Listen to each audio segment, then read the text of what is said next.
Good afternoon, everyone. Thank you for joining us for our first ever Crystal Ball video conference.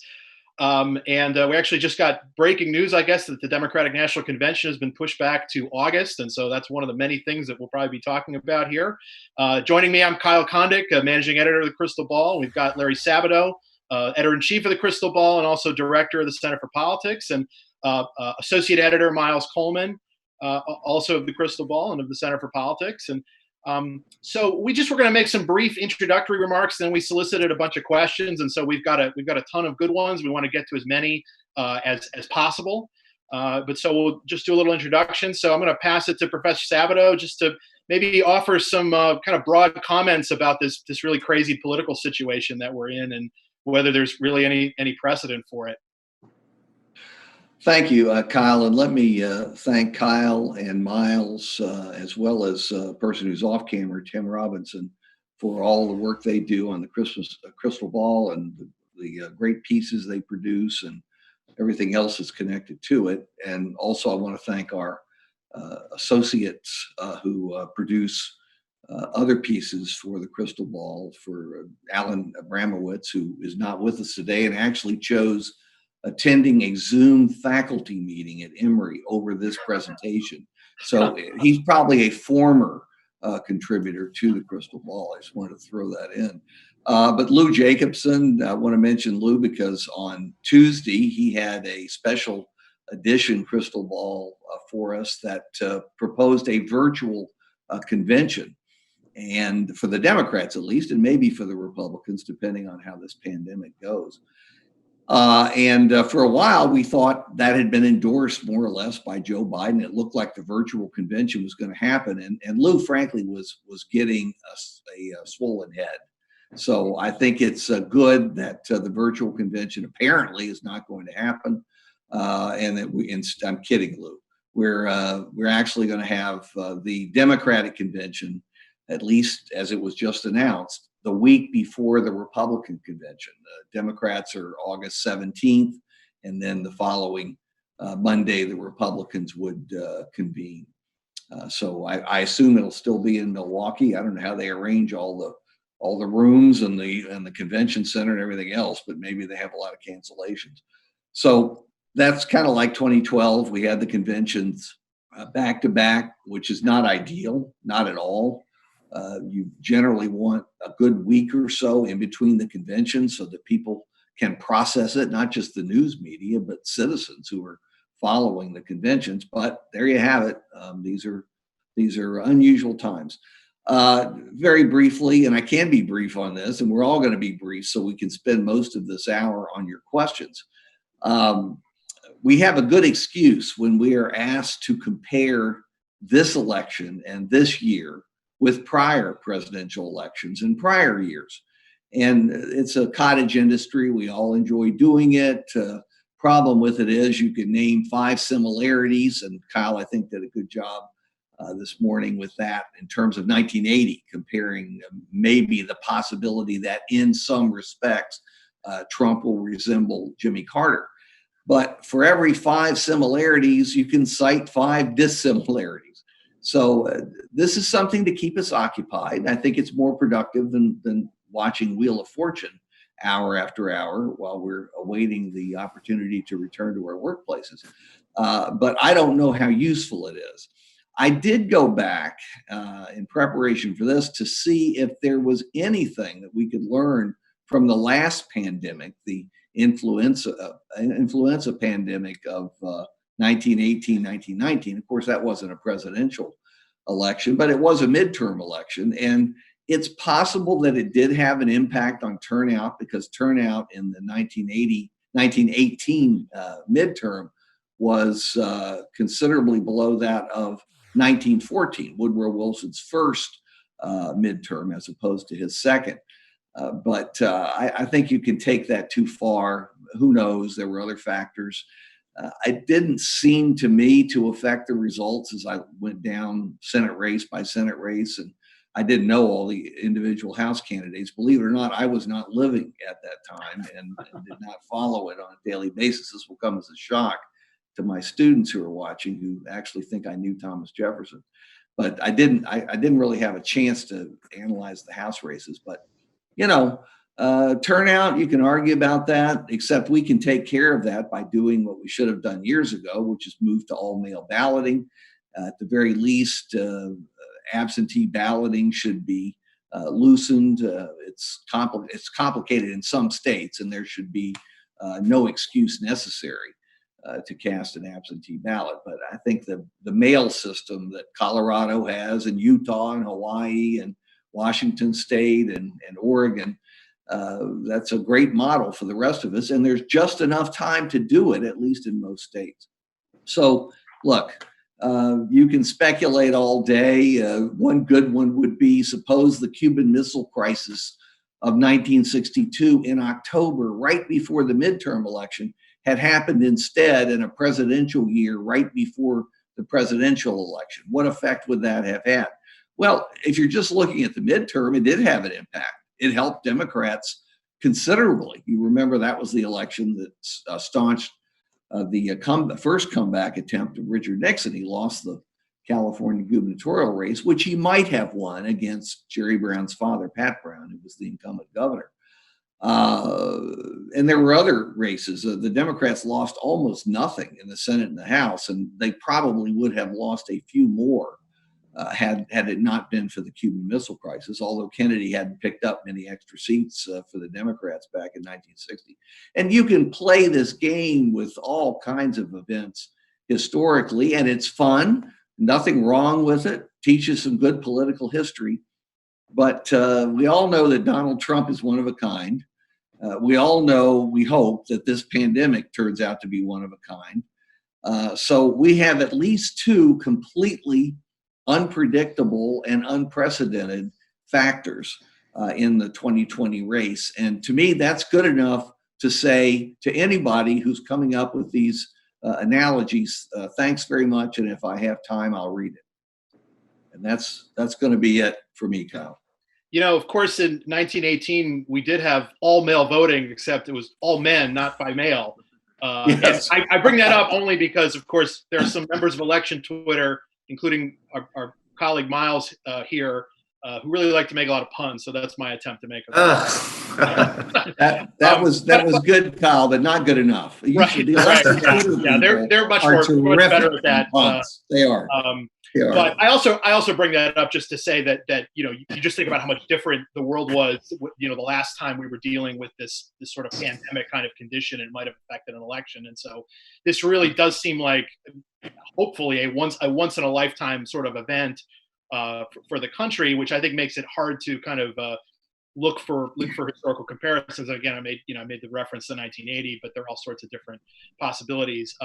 What I'm going to do now is I want to talk about our Electoral College ratings, which we made some changes to today. I'm going to go through those, then I'm going to kick it to Miles to talk about the Senate.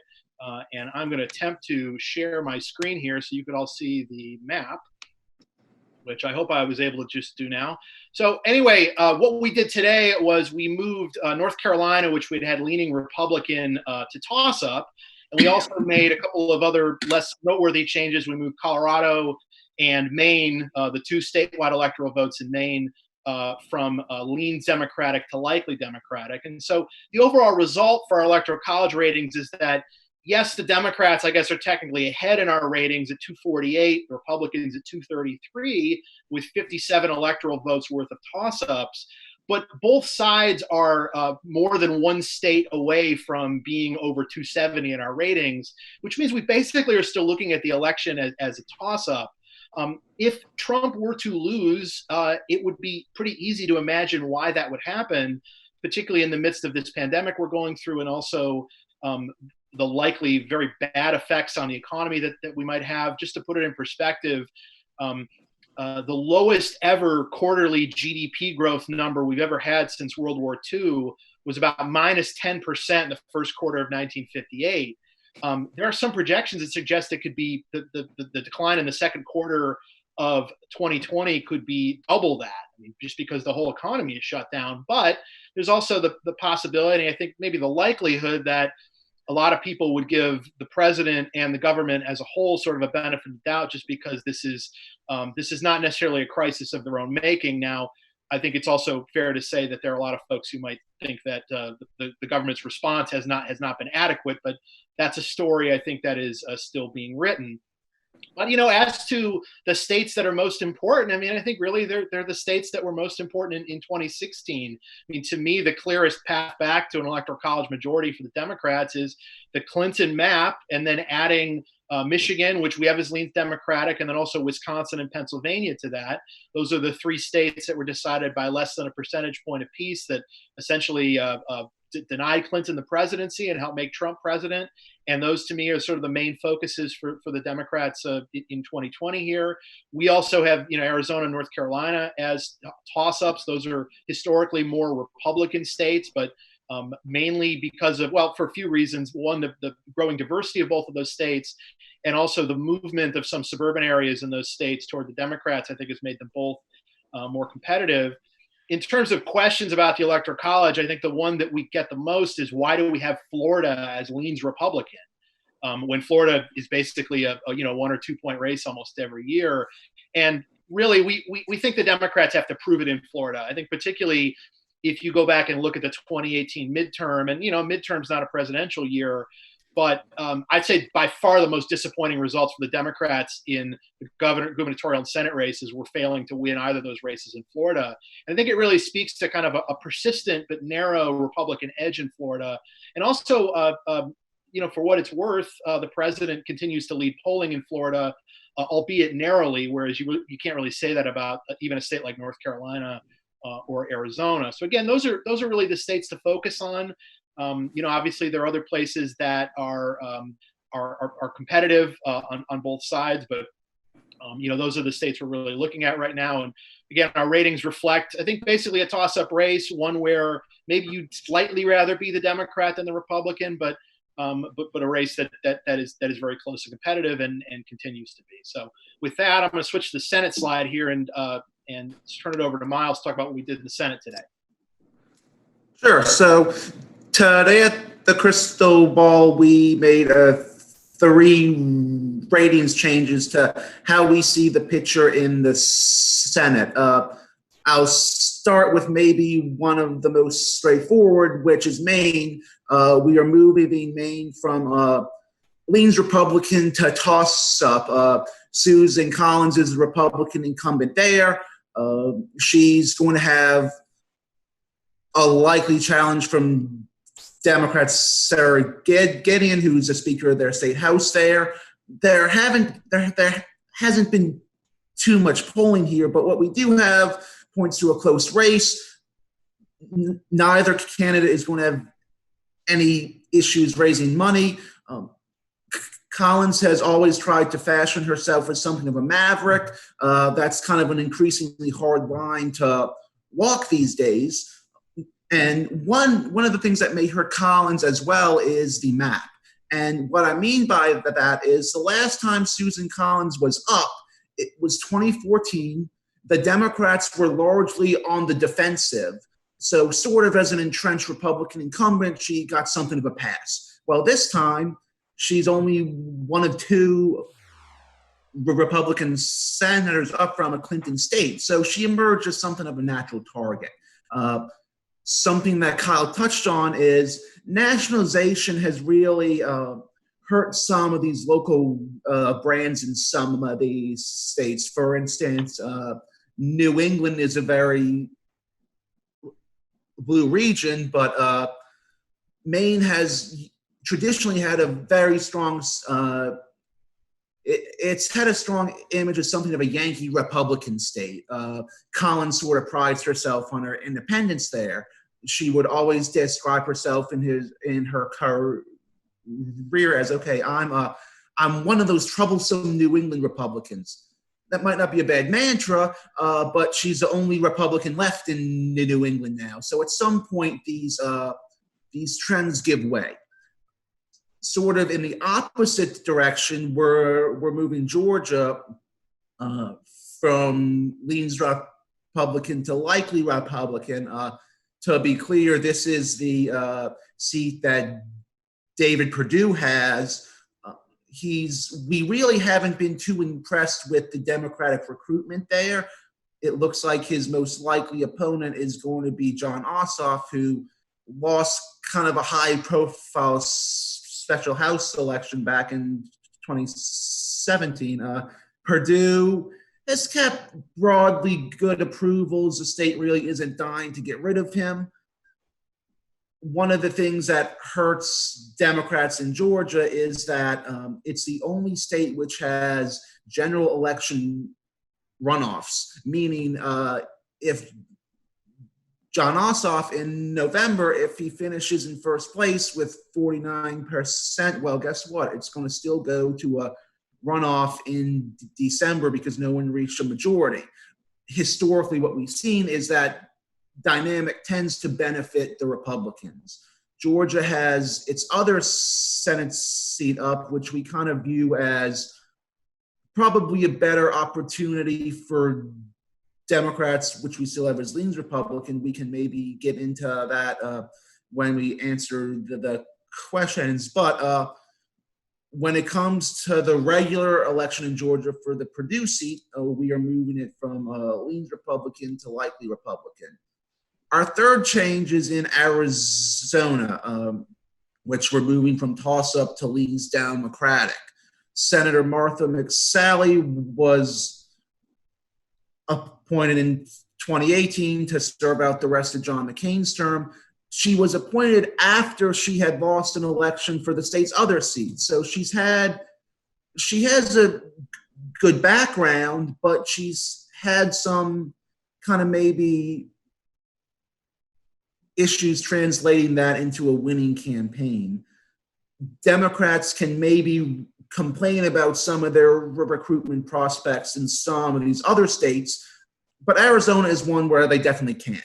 Their likely candidate there is Captain Mark Kelly, who's a former astronaut. He's the husband of former Congresswoman Gabrielle Gifford, so he has something of he had some kind of a profile from that going into the race.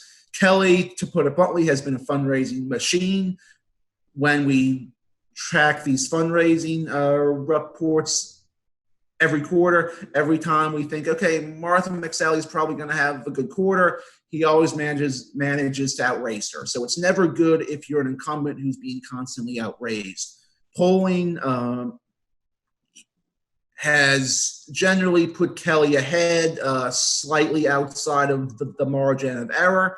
So it was getting increasingly hard for us to justify keeping Arizona as a toss-up. And sort of piggybacking off of something that Kyle said, it's interesting to note that we think of Florida as sort of the quintessential swing state. Well, after this election, it's very possible that both of Arizona's senators will be Democrats while Florida won't have any. So it just kind of speaks to some of these realignments that we're seeing. So overall, what this means is that we have the Republicans favored to hold 50 seats, with the Democrats at 48 with two toss-ups.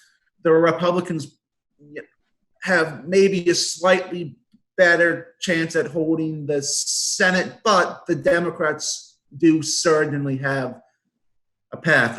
One kind of other note on a trend we've seen is since the COVID-19 virus has really become a national emergency, we've seen the emergence of a lot of governors as national figures, which is interesting because, okay, well, voters typically send their members of Congress and senators off to Washington, but they expect their governors to be accessible and visitable. So the effect of that is good governors across the country have tended to see a big boost in their approval ratings. Andrew Cuomo is a perfect example. He's on TV every day giving his briefings. For the past 5 or 6 years, his popularity numbers have not been especially good, but the last poll we saw had his approvals at over 70%, so quite a bump there. What does that mean? Well, not too much. Most of the governors won't be up this year. We're not really going to make any changes now, but it is worth something. It is worth monitoring in the future as something of a national trend that we've seen. So I think Kyle now is going to talk about the House zone.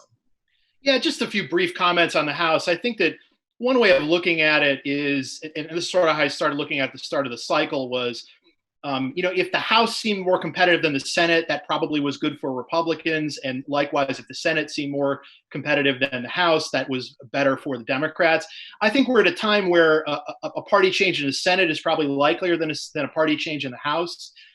Maybe that changes. I do think that one possible outcome of this crisis is that it even seemed at the time that impeachment might not be that big of an issue, just because people's memories are so short, and there always seems to be something that comes along to change the narrative of what's going on in American politics. And sure enough, we have this horrible crisis going on that I think pushes impeachment even more kind of to the back burner. And I think for a lot of these Democrats who hold districts that Donald Trump carried in 2016, they may have had a hard time defending their impeachment vote as Republicans were trying to nationalize all of those races. With impeachment becoming less important, maybe it allows these Democrats to revert back to more of their kind of local persona and attract the kind of crossover support they're going to need to win re-election. So general forecast in the House is probably, I don't think at this point, much net change one way or the other. And of course, the Republicans are going to have to win about 20 currently Democratic held seats in order to win the House. So with that, those are the four categories of races that we watch. I'm now going to just start to jump into some of these questions. So the first one that we have is from Teresa Bazemore, who is a member of our board at the Center for Politics. And we also have a second question that's sort of related from Nelson Kale from Stafford, Virginia. The question from Teresa is, I'm particularly interested in whether Trump's ability to have so much airtime versus Biden having so much less will boost Trump, or will his lack of veracity be more transparent? And then the sort of related question from Nelson is, I am concerned about the current state of Joe Biden's campaign. Why isn't he a more prominent presence now? Larry, maybe you want to take that one? Well, look, why isn't he more prominent now? He doesn't have an official role. He's a former vice president. Maybe one day we'll get to the point where we utilize our former talent better than we do now. I've long thought that presidents and former vice presidents should be non-voting members of the Senate, just to give them a forum to speak out on national issues. And that would include both parties, obviously. But Biden doesn't have a role in this. And, everyone is so concerned about the fact that he's invisible. If ever there were a year when you might benefit from being invisible, it's this one. Now, I don't mean any disrespect to the former vice president when I say this, but Biden's best chance of beating President Trump is being seen in some fashion, maybe just subliminally, on the ballot as Joseph, not Trump, Biden, so that he can absorb all of the voters who are, first of all, by party, alienated from Trump, or ideology alienated from Trump, or because of specific decisions Trump has made, or by apparently a bad economy, which may or may not continue to November. I think we'd all, based on the numbers that were released today, say, yeah, it will continue through November, but we're not economists, and we're gonna leave that up to the economists. If he is able to absorb the anti-Trump vote, he has his best chance of winning. If by contrast, he does or says things that turn out to be controversial or wrong, or he is generally unimpressive to the tiny slice of voters who may actually be persuadable, Trump, we've been polarized for a long time. Trump has turned that into ultra polarization. So I don't know anybody who's persuadable. Maybe some of you do, but there can't be many of them that you know. So we'll just have to see what happens there. But I wouldn't be especially worried if I were a Democrat or if I were the former vice president by being not terribly visible. Maybe you want to use TV advertising for that and the occasional town hall, which is what they're doing. But this is a national crisis, and you're simply going to, by nature, have the focus on the incumbent president and the focus on incumbent governors. The Democratic Party has really official responders, in a sense, to any presidential presser or address in the governors. And that's precisely what they're doing. Not just Governor Cuomo in New York, but Democrats all over the country, like that woman in Michigan. Kidding, of course. Governor Whitmer, who that was for election Twitter. Maybe they laughed. I don't know. But Governor Whitmer has clearly gotten under the skin of President Trump. So she's a good responder. Governor Newsom in California, Governor Inslee in Washington, Governor Edwards in Louisiana, and on and on. I don't mean to leave anybody out, but they're all doing things. They're all giving daily or every other day news conferences to present not the Democratic side of a pandemic, but rather keep the Democratic image alive. I'm not going to steal Jesse Jackson's Keep Hope Alive, but they're keeping the Democratic image alive. So, political people always worry. Who was it who said that Democrats in particular are bedwetters? They worry about everything all the time, and nothing is ever perfect. But I would just tell you to, especially while we're all cooped up, take a Zoloft or something and just relax, or maybe have a drink, and occasionally watch Wheel of Fortune. Maybe it's better for you. I have a somewhat related question from Kurt Prister, which is, with the delayed nominating process, Biden's perceived performance deficit during this crisis, and his greater health risk, can you envision a dark horse nominee? And I think that the name that comes up a lot is a name that both Miles and Larry already mentioned, was Andrew Cuomo, the governor of New York, who really has become quite visible during this. The thing is, though, is that eventually it seems very likely that Biden is going to secure the 1,991 delegates required to be the Democratic nominee, which means that really no one can take that nomination from him. I mean, yes, technically, I guess his own delegates could revolt against him or something like that. But I think it's ultimately up to Biden if, so long as he wants to be the nominee. And of course, he sure seems to want to be the nominee and is campaigning hard for it. There's no path for anyone else. We don't have the days anymore of going into conventions, not knowing who the nominee is, or there being horse trading. The voters have taken over this process. Now, it seemed like maybe a month ago that maybe the voters wouldn't render a clear verdict. Maybe we'd go into the convention and no one would have a majority of the delegates, and we could go to a second ballot and the super delegates could get involved and all those sorts of things. But that just doesn't seem like it's going to happen now. It seems like Biden eventually is going to wrap this thing up. And so long as he continues to want the nomination, he's going to have it, I think. And that means that any of these intriguing possibilities like Cuomo and other folks who have emerged during this crisis, it's just not going to be their time. What it almost reminds me of, Kyle, as well, is kind of going back to 2012. When we got into the general election, after the conventions, when Romney looked like he was struggling at some points, there was a movement. Chris Christie has done a good job. Maybe he should have been our nominee. But of course, by that time it was too late. So I think it would maybe a decent parallel there.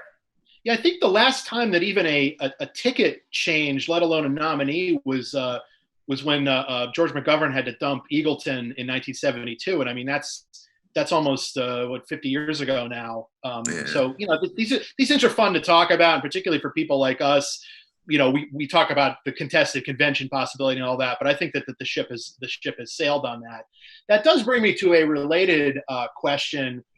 from Josh Hicks, which is about the president's vice presidential choice. And that is, his question is, as the coronavirus gets worse, what is the likelihood that President Trump drops Vice President Pence from the ticket on Nikki Haley? If so, how would that maybe change the map for the president? And let me just reiterate that this is something that gets talked about a lot, but actually think in terms of a voluntary kind of choice, I think that maybe what Henry Wallace was the last, or I guess Nelson Rockefeller was Ford's appointed VP, and then Bob Dole ended up being the actual running mate in '76. But this is also the sort of thing that doesn't happen all that much historically.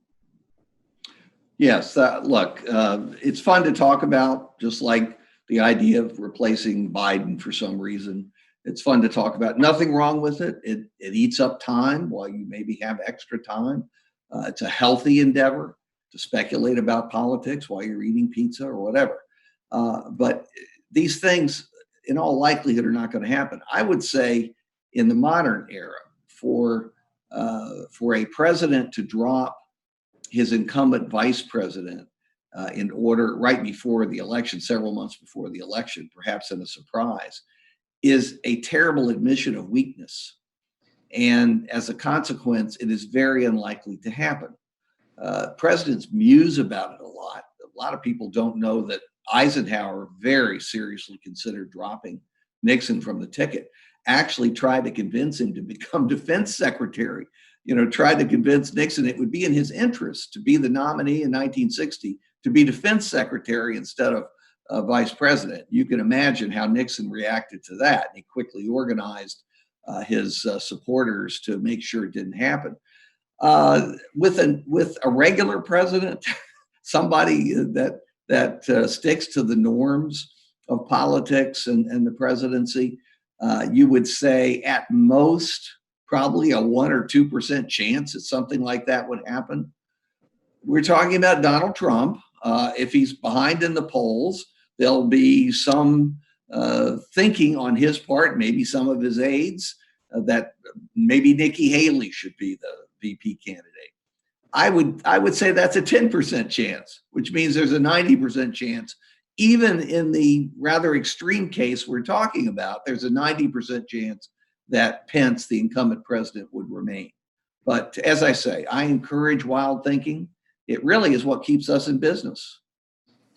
I would just add that, you can't think of the president as someone who's really made his name as being a TV star in some ways. And, I just wonder if he might view the vice presidency as a way to have kind of an interesting casting change in his television show for the November campaign. And of course, there has been a ton of turnover in this administration and in a lot of the top positions. But I think that Larry's absolutely right that it's very, very unlikely and something that historically gets talked about a lot, but really doesn't happen all that much. This is probably a good time to talk about Biden's potential running mate opportunity or possibilities, so long as he is in fact the nominee. And of course, we got a number of questions about the VP choice. I'll just read a couple of them there, and then we'll get some reaction. Rawls Jones from Alexandria, Virginia. Assuming for the sake of argument that Joe Biden is the Democratic nominee, what effect will the health crisis have on which woman he chooses as his running mate? Thomas Topol, who is Biden's best choice of running mate in November. And then also from Severe Moderate on Twitter, it's an interesting one, Severe Moderate. Is there a VP choice that Biden could make that would obviously improve his chances in the Electoral College? For instance, would Stacey Abrams, the former gubernatorial candidate in Georgia, help him in Georgia and North Carolina? Or would Amy Klobuchar help him in Wisconsin and other parts of the Midwest? So, a lot of things going into those questions, but what do we all think about the VP possibilities? Well, I think just in the past week or so, Gretchen Whitmer has got a lot of speculation. In fact, that I saw she was on one of the late night shows, and her shirt said "that woman from Michigan." So it's like, okay, is that is that kind of VP casted and that there? But I do wonder if she's busy in her state. She probably wants to have that as the first thing on her agenda. So just kind of the optics of taking an incumbent governor who's has their hands full with this crisis might not be the best. We know from what Biden said in one of the recent debates that he's going to pick a woman. One of the other names that's thrown around a lot is Kamala Harris, being African American as well. That would probably be something of a boost to him in trying to maybe recreate that Obama type of coalition. But those are some of the names that we've seen recently. I'll add one thing to what Miles has said. There's a lot of wishy-washiness among my crystal ball team. So I'm going to be bold. Biden will pick a woman as his vice presidential running mate. And I'm not changing that no matter what. Some people think Cuomo is somehow going to substitute. Anyway, I'm kidding. That's obvious. But the other thing is what I've noticed about VP selections over the years, or should I say over the decades, is that political activists are absolutely positively sure that the one they've picked is going to be picked and is the only right one for the nominee to choose in order to win the election. And I've had, look at my Twitter feed, I've had a long, long list of people saying, I don't know why you're discussing this. It's going to be blank. It's obvious. I'm 100% sure of it. Now, a few of you will be right, and you'll put that on your resumes, and the rest of you will delete the tweets. But the point is that nobody knows. And I would bet a large sum of money that Joe Biden has not made up his mind, and he shouldn't. You know, conditions are changing so fast with so many of the factors that are going to influence this election that I think he should wait until close to the convention to pick, maybe even at the convention, to announce the nominee. Maybe in your mind, you pick that nominee in July and announce it in mid-August when apparently the Democratic convention now is going to be held. You got to build some excitement into the convention. And that's one way to do it, although I don't know how much that really works. It occasionally works, but it can work to your disadvantage if the nominee turns out to have controversy. So there are a lot of cards to play on this, and thank goodness for it. It's going to, again, fill a lot of our hours pointlessly between now and the Democratic convention. One little data point here, and this is from Joel Goldstein, who's really one of the leading experts on the vice presidency, and he writes for our Crystal Ball newsletter, is that Democrats just seem to love picking senators to be the running mate. I think he looked at the numbers, and I think it was 15 of the last 18 Democratic VP choices were senators. And you know, the other tricky thing with picking a senator is that depending on which state that person is chosen from, that person could be hard to replace. I mean, a name that sometimes will come up is Tammy Baldwin, the senator from Wisconsin. Of course, Wisconsin's a very important state. You could argue that you know, that's the one state, if whoever wins it may win the presidency. And so maybe she would be worth a little bit of an extra boost in that state, but that would be a hard seat to hold because even if Democrat is appointed to replace Baldwin, you'd still have a special election at some point, or 2022, I believe, or even sooner than that. Forget Wisconsin's rules in particular, but the point is that the Senate is probably going to be pretty close one way or the other. And if you pick Tammy Baldwin or Sherrod Brown or even Amy Klobuchar from Minnesota, those seats may not be hard or may be hard to keep. And that would be the argument, I think, for maybe picking someone who's maybe out of government but has substantial governing experience, or to select a governor. And again, that's, I think Whitmer's name from Michigan is one that comes up as someone who potentially will check a lot of boxes. A question about the Democratic primary, which is, of course, still going on. And we've got a primary that's still scheduled to happen on Tuesday in Wisconsin. This is from Philip Webster. Why does Senator Sanders not withdraw, which obviously would allow the presumptive nominee, VP Biden, to be the focus of all fundraising and publicity for just one Democratic candidate? And why do we think that Sanders is staying in this race? Well, I'll just answer briefly. He's staying in because he believes in his platform. He thinks he has a better chance to win than Joe Biden in November. You can disagree with with that, you can disagree with his platform, but this is his last hurrah.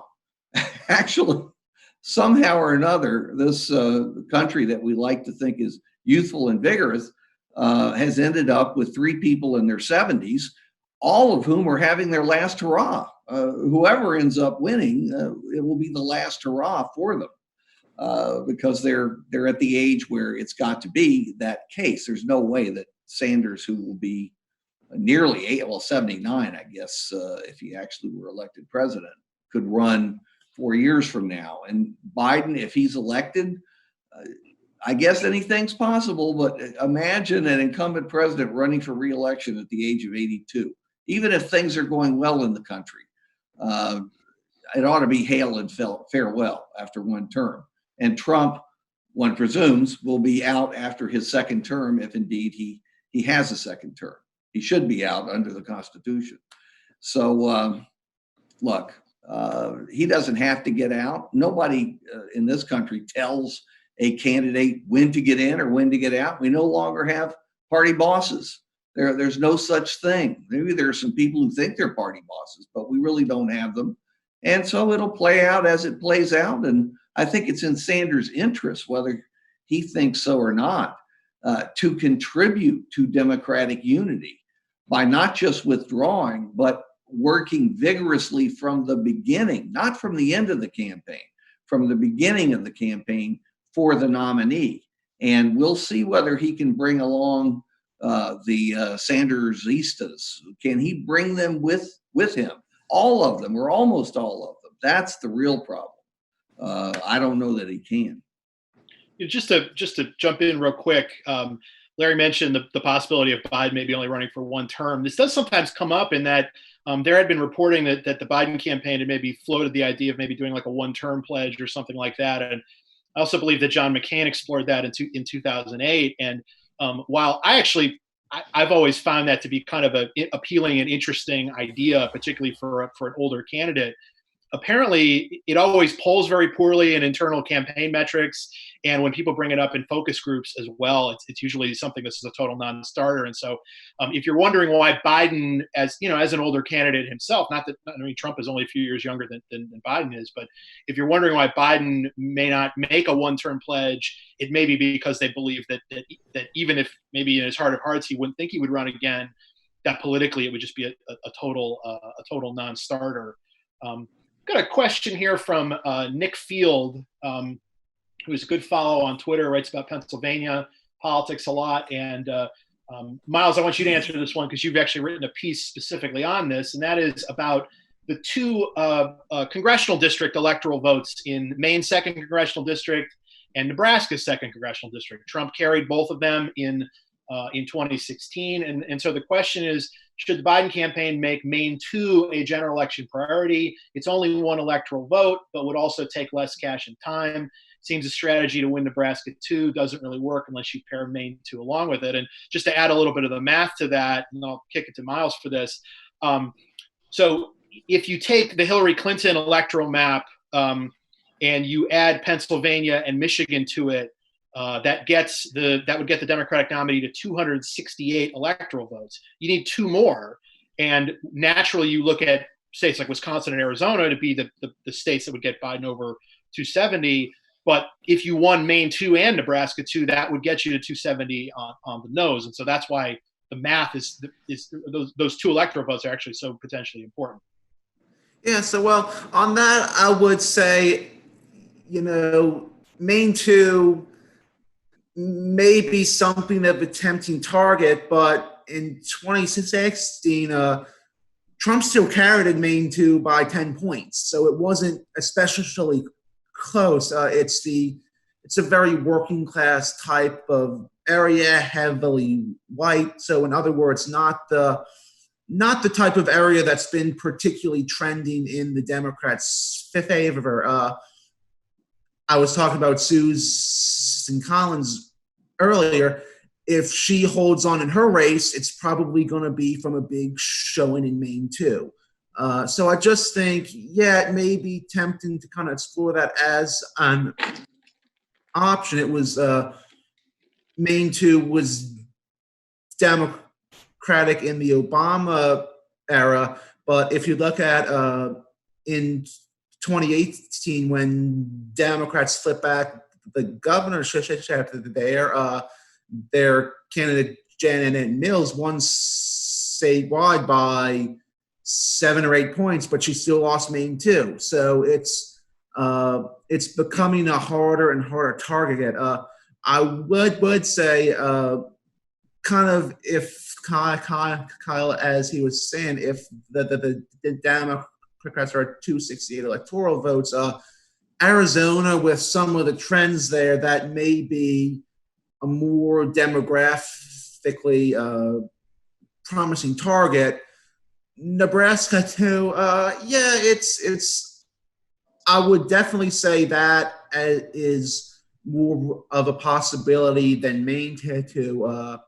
It's interesting that one of the things that polarization has done is, well, not too long ago, all of Nebraska's 3 congressional districts voted roughly the same. Well, President Obama in 2008, he narrowly carried that second district. So it's been sort of an elusive target for the Democrats ever since. But basically, long story short, I would say probably not so much on Maine too, but I would probably advise, okay, well, if they were to add more electoral votes to the Clinton coalition, it would probably come from a friendlier place like Arizona.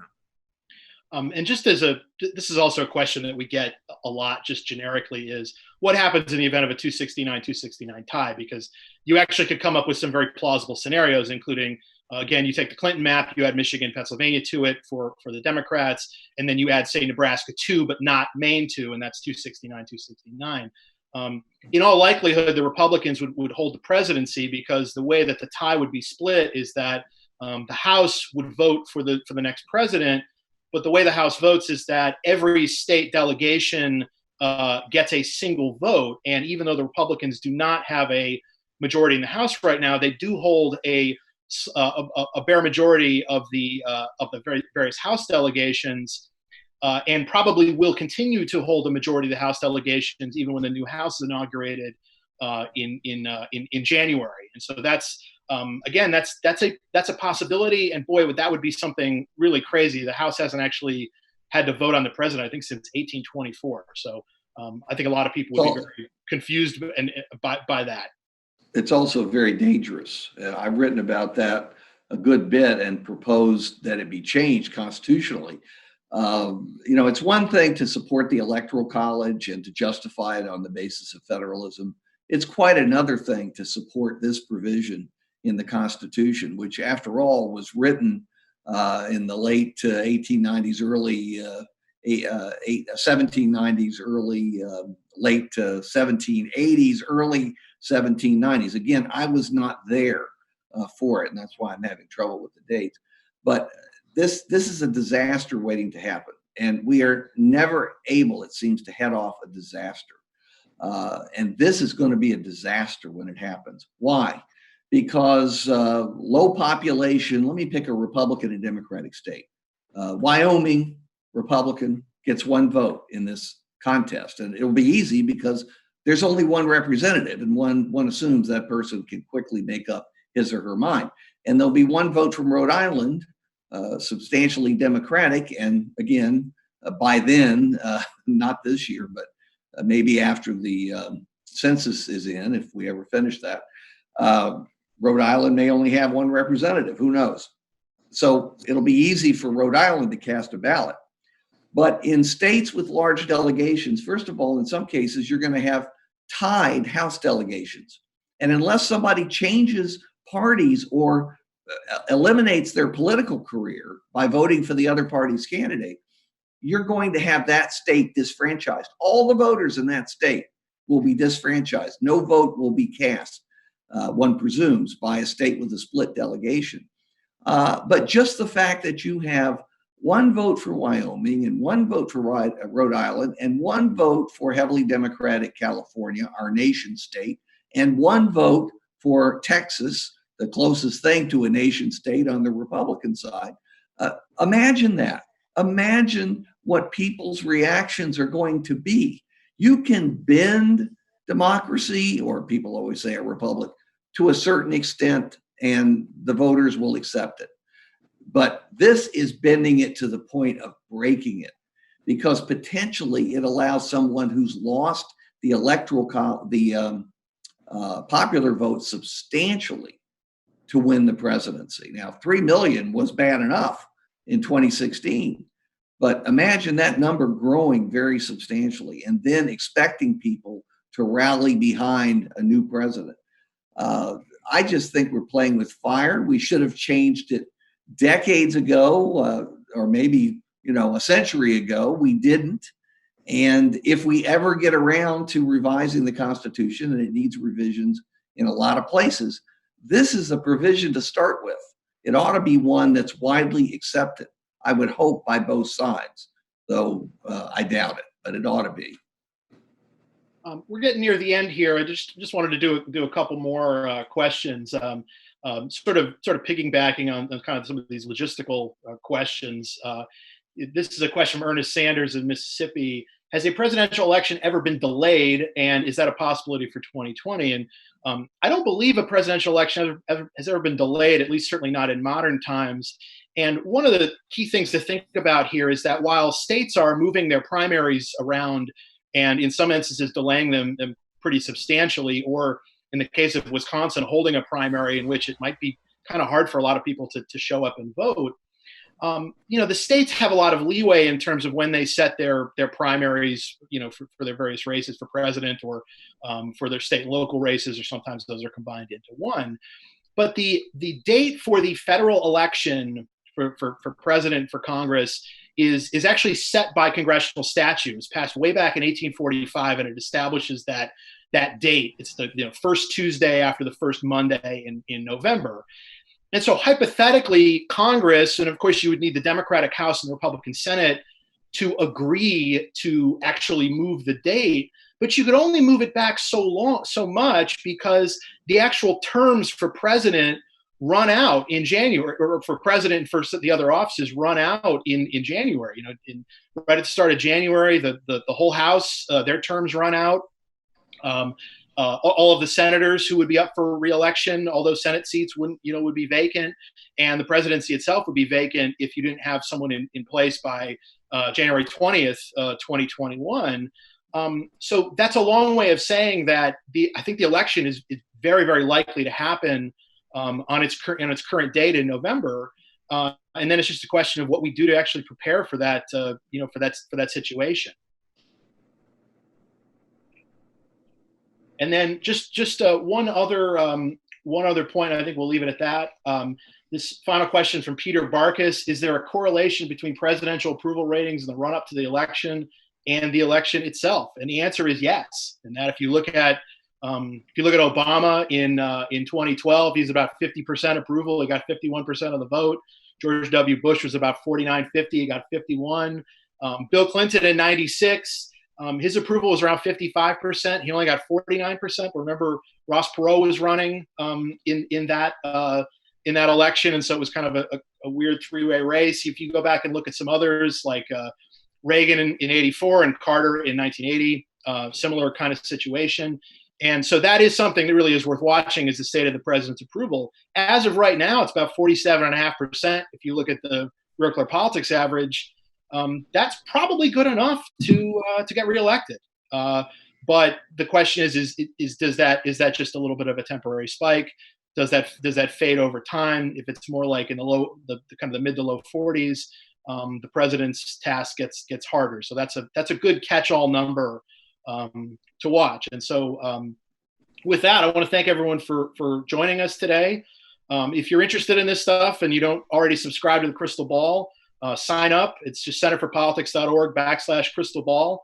It is free. And we usually come out on every Thursday morning. Sometimes we'll have special issues from here and there. And I think we're also hoping to do events like this in the future as we all adjust to our new, hopefully short-term reality. Kyle, thank you very much. Miles, thank you very much. And thank you to our viewers, our audience, and those who read the Crystal Ball regularly. We appreciate it. And by all means, let us know what you think. Send any complaints to Kyle or Miles and no one else. Thank you. Thank you.